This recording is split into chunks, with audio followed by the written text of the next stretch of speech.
Next is transceiver architectures. There are different types of architectures already being used in different applications. They have their own advantages and disadvantages. Some of them already known to you, and I will introduce one new, that is called 6-port receiver architecture. So we are going to discuss on the very popular one only. So these are super heterodyne architecture, direct conversion architecture, software radio architecture, and 6-port architecture.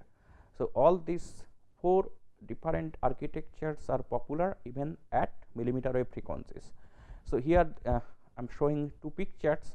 The left one is a millimeter wave receiver, right one is a millimeter wave radiometer.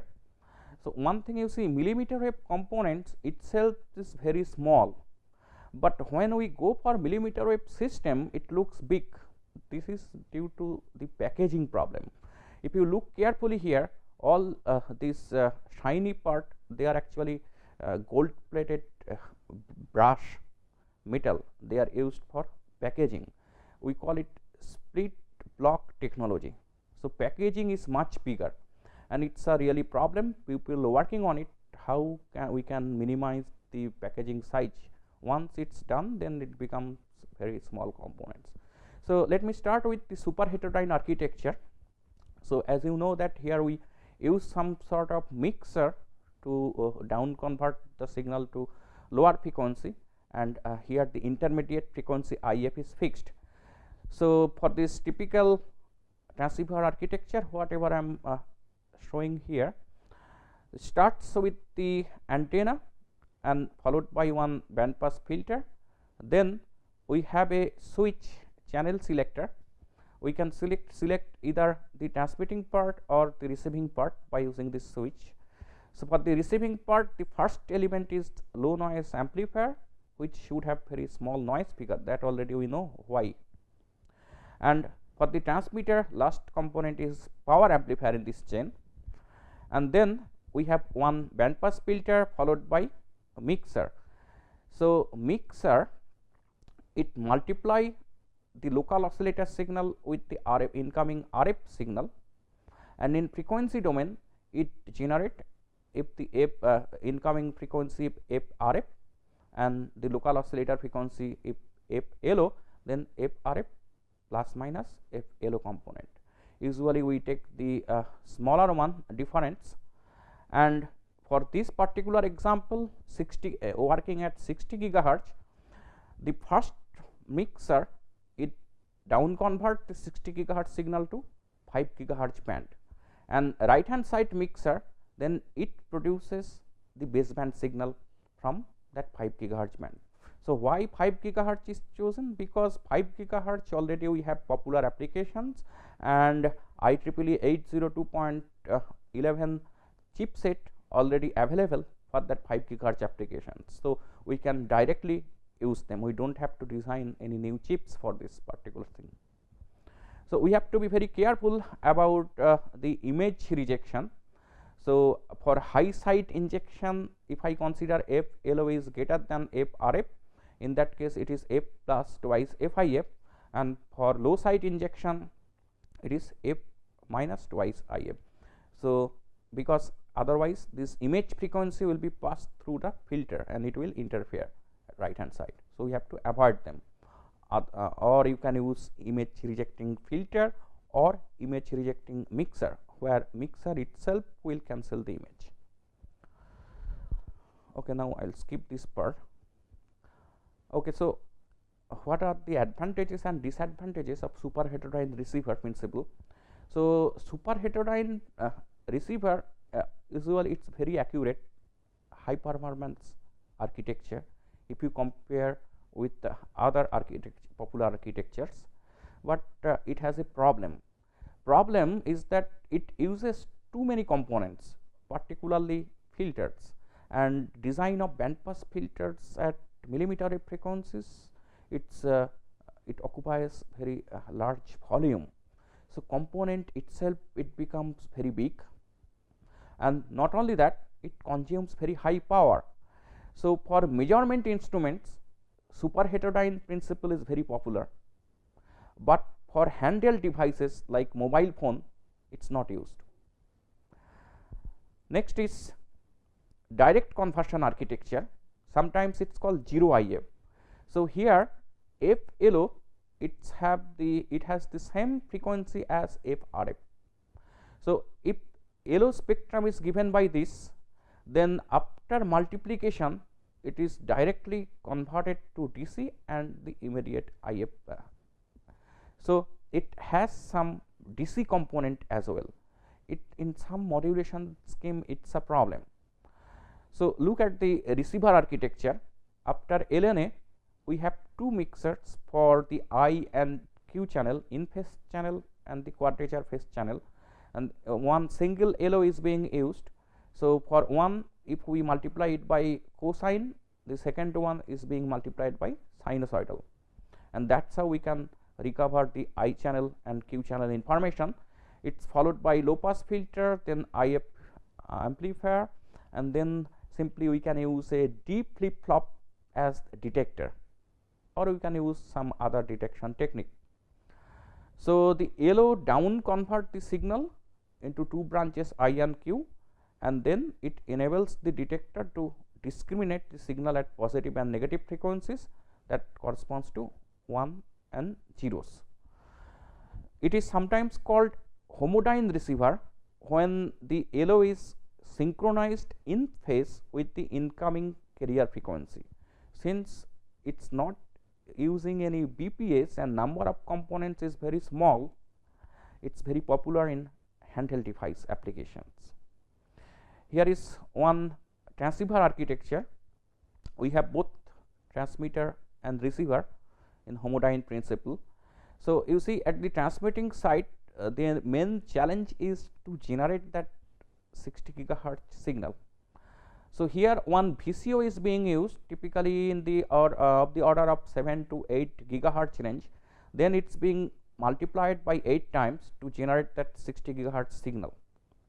And at the input at the incoming side, receiving side, we have LNA, then a variable gain LNA, then the envelope detector followed by LPF. So, after that we have baseband. So, main problem for direct conversion architecture we face with the DC offset, because if I look at the spectrum, you see we have some DC value.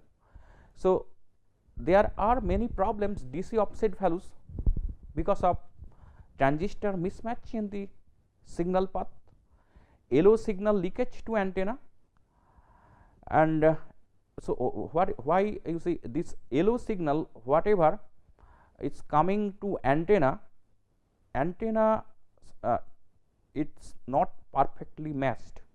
So, some of this incoming power can be reflected back towards source, which will be received by the receiver side, and once it is received it will be mixed with LO again. So, it will self down convert to DC component, this leakage. Similarly, we may have near channel interferer leaking, and that can also self down convert to DC. So, we have a DC offset due to that.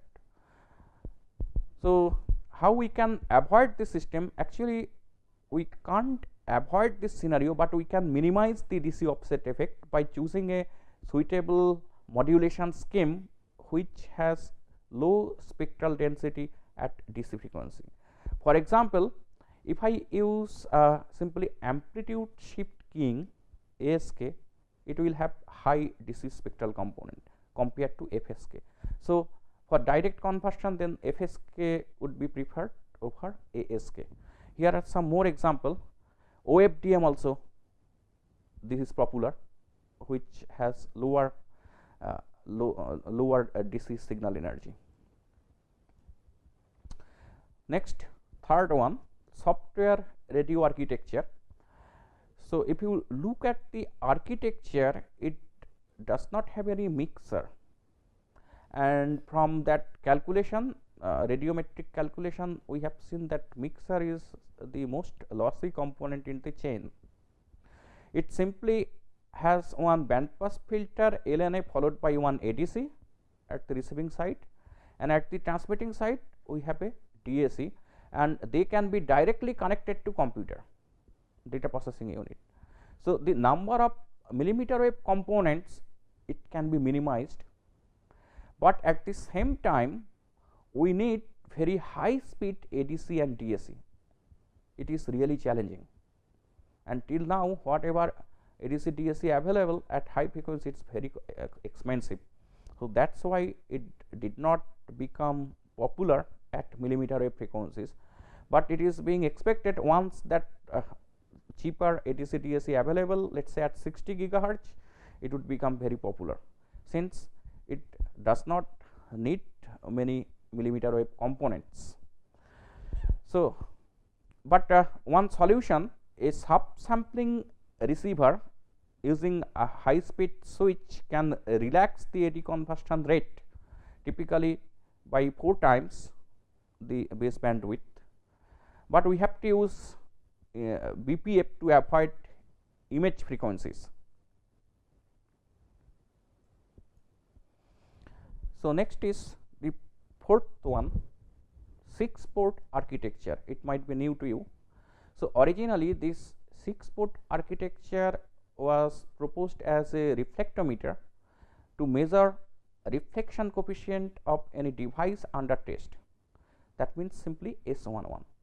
When we deal with S parameter, you remember that it is a complex function, it has both magnitude and phase, and a 6-port reflectometer, it can accurately measure the complex S11 of any given device, and later it was used as a millimeter wave receiver with some additional modification. Now, it came actually, if you look at the date of inventions or introduction, this millimeter wave 6-port receiver, or as a whole this 6-port receiver, it is the latest technology. It around 1993 to 94 actually it was introduced as a receiver, and it, if you compare the performances, it provides the best accuracy. Typically, if you want to measure phase of incoming signal, it can provide an accuracy of the order of less than 0.01 degree even at millimeter wave frequencies, as claimed by different publications. So, let us see what are the different function of ports. So, we have 6 ports here. One port is used for the incoming RF signal, second port is used for the local oscillator, and another remaining 4 ports, they are connected to detector diodes. So, in detector diodes we need actually millimeter wave diode, which will give you simply DC voltage, and reading this DC voltage, we can determine the magnitude and phase of incoming RF with respect to the local oscillator signal. Now, let me justify why we need these 4 detectors, 4 port for these 4 detector diodes. So, before that, let me first describe what is the working principle of a reflectometer. Then we will use the reflectometer as a receiver with some modification. So, look at the very basic N-port reflectometer in general. We have a port from 1 to N. Nth port we are using for device under test. So, main M for measurement of S11. The local oscillator, it is connected to N-1 port. Now, whole 6-port network, it consists of simply passive microwave networks. So, that is its great advantage.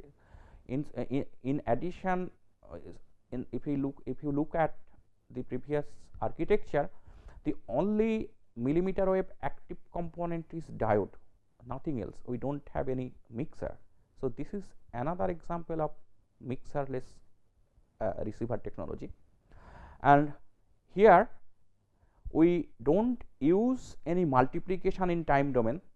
You recall, for super heterodyne we multiply the incoming signal by local oscillator signal, but here we will be using vector addition. We will be simply adding local oscillator signal to the incoming RF signal. So, port 1 to 3 for a or n minus 2, you can say in general, they are connected to the observation points, and all the incoming signal to with respect to this passive network, they are represented by A, and all the outgoing signal from this 6 port, from this n port passive network, it is given by Bi in general. Then using the definition of S parameter, we can express B in terms of A. This is Bi equal to summation j equal to 1 to n S I j A j, where I equal to 1 to n. So, you see here S parameters, it is a complex function. Not only that, signal coming out from the input device or falling on the input device, all are complex function. So, we can represent then Ai or Bi by its magnitude and phase form. Now, assume at least 1 to m ports can be described by gamma. So, that means at least we have m number of equations, m number of solutions, from that we can form m number of equations. So, Aj that is equal to gamma j into Bj, where j equal to 1 to m, m is less than n minus 1. Now, two unknowns we have, An and Bn, they are to be solved. You see, we are using it as a reflectometer. So, if we can determine the values of An and Bn, then we can calculate what is the S11 of this device under test, the reflection coefficient of this device. So, An, Bn are to be solved. So, from this it seems that since we have two unknowns, two equations or two observation points should be sufficient, but it is not, since they are complex quantities, they have magnitude and phase. So, we can form n number of n minus 2 equations from this known 1 to m values. So, we are expressing them in terms of n and Bn, these are the unknown quantities. So, B1 to Bn minus 2, that is equal to this matrix multiplied by An Bn. So, we know the values S parameters. If I go back here, so this linear passive network, we can simply measure its S parameter by using a vector network analyzer, right. So, from that then we can calculate what are the coefficients values starting from A1 to An minus 2 and B1 to Bn minus 2. So, obviously, they are a function of these S parameters. So, they are complex quantities, we can represent them in magnitude and phase form. They are function of both S parameters and gamma I. Now, An, Bn, again they are complex quantities, and it is really difficult to measure these complex quantities directly, phase and magnitude. So, what we measure at millimeter wave frequency, it is easier to measure the power level. So, simply then An square. So, if we want to measure power level, in that case we need at least 4 observation points or 4 equations. So, that is why actually it is 4 observation points and 1 for local oscillator, another one for the device under test, or the same port we can use as the RF port for incoming signal. So, let us see here, then the average power at port P1, we have 4 observation port P1 to P4. We are calculating average power available at port P1. So, if I go back, you see the power coming out from port P1, it can be represented in terms of B1. So, B1 it represents the signal coming out from port 1. So, if I take time average, then we have a factor of half.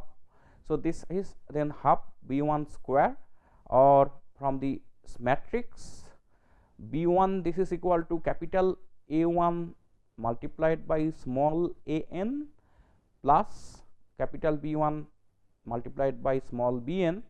So, we can write down then half into A1 a n plus B1 b n whole square, or we can also express them like this: a n plus B1 b n multiplied by its complex conjugate.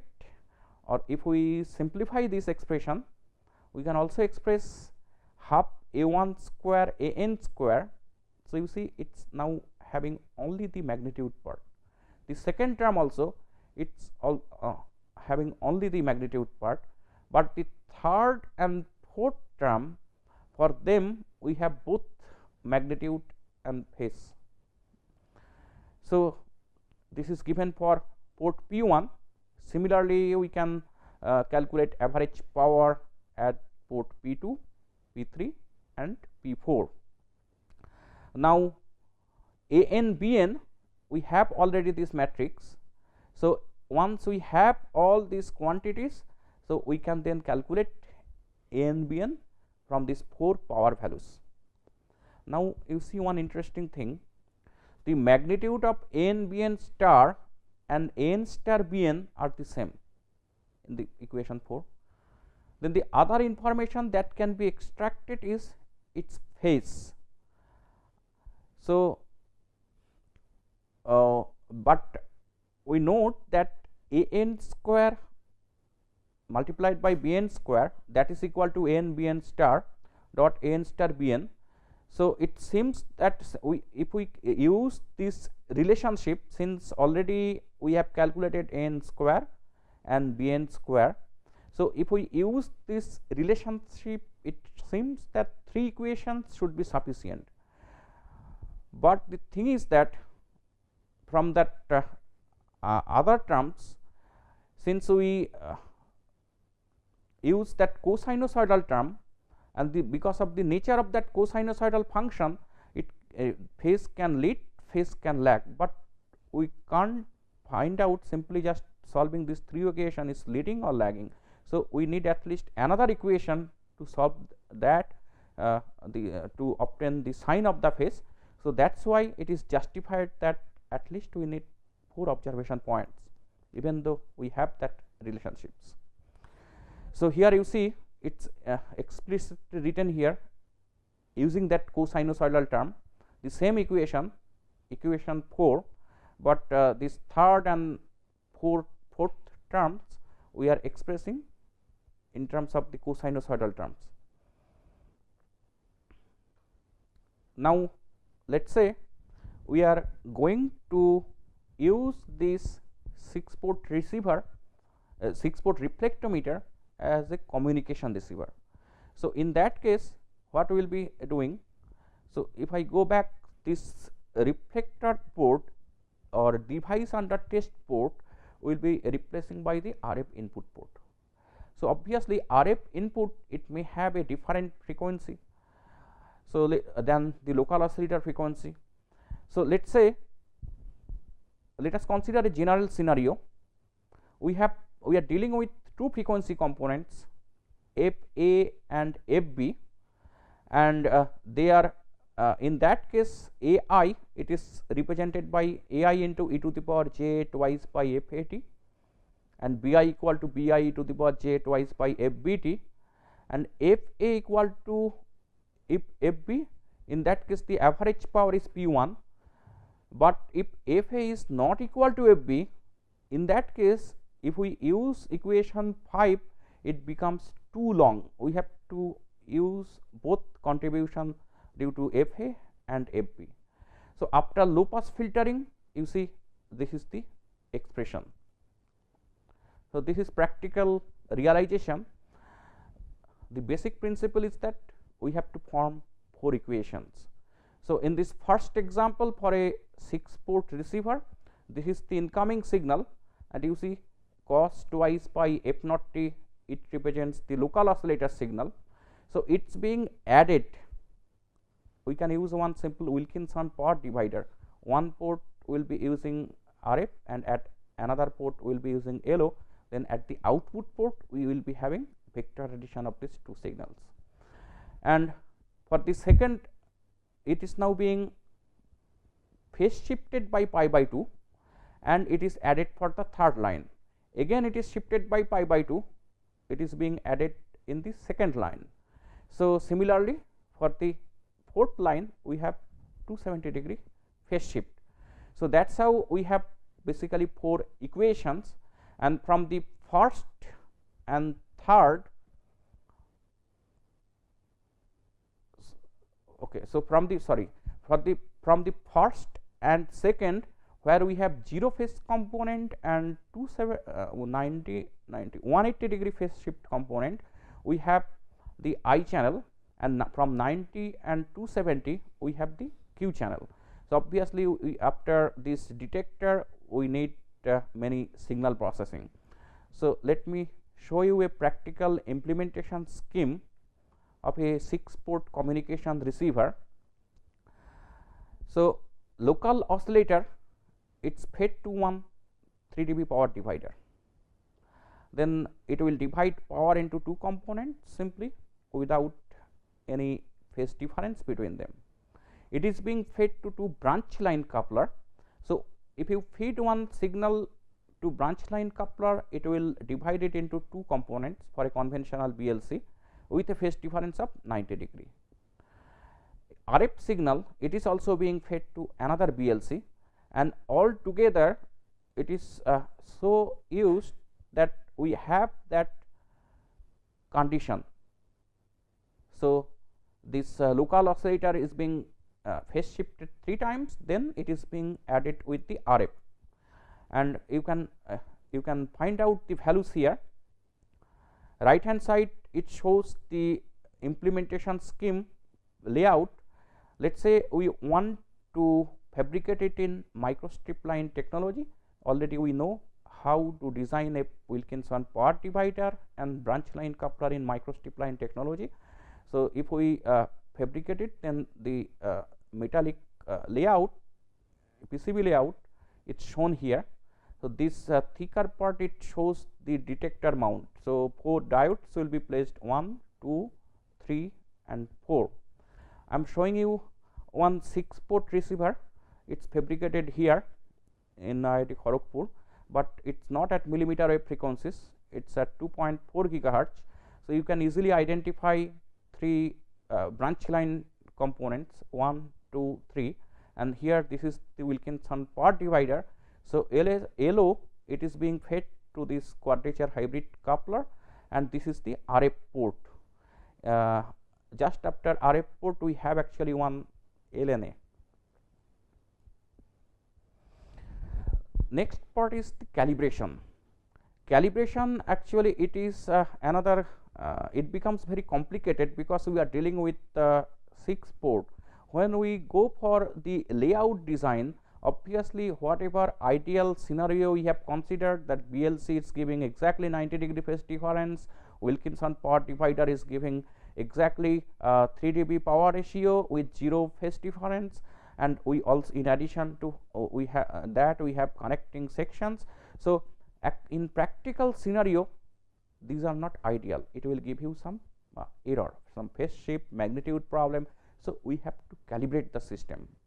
So, the calibration scheme is shown here. This is the very simplified form. So, what we have to do, we have to express this power available from at port P1 to port P4. Here it is shown P3 to P6 actually, and we have to express them in terms of I and Q, and from that we have to calculate this T matrix by measurement. So, we are not going into details here. So, there is also an alternative 5-port junction, but it's not very popular as 6-port when we go for communication receiver applications. Okay, so till now what we learned, some millimeter wave systems, the effect of noise on millimeter wave systems, and also some popular transceiver architectures. So hope you enjoyed the course, and if you have any questions you can send me by email, so I will answer those. Okay, thank you very much.